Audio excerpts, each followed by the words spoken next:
உலகம் முழுவதும் பிறக்கும் 1000 குழந்தைகளில் ஒரு குழந்தைக்கு கிளப் ஃபுட் என்னும் பிறவி வளைபாதம் உள்ளது.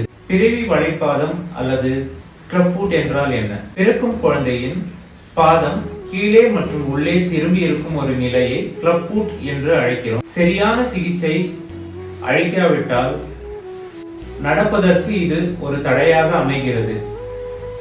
ஆனால் கவலை வேண்டாம், இது சரியாக்கலாம்.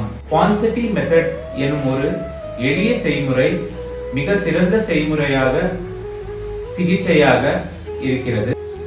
இதில் 3 கட்டங்கள் உண்டு.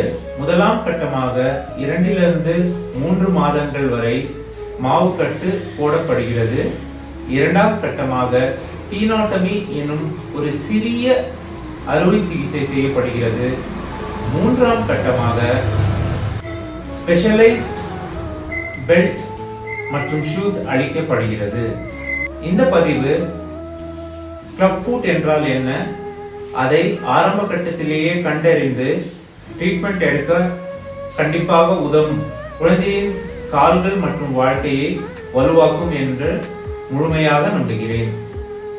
மேலும் விவரங்களுக்கு தொடர்பு கொள்ளவும். உங்கள் வினோத்ஸ் கிளினிக். நன்றி, வணக்கம்.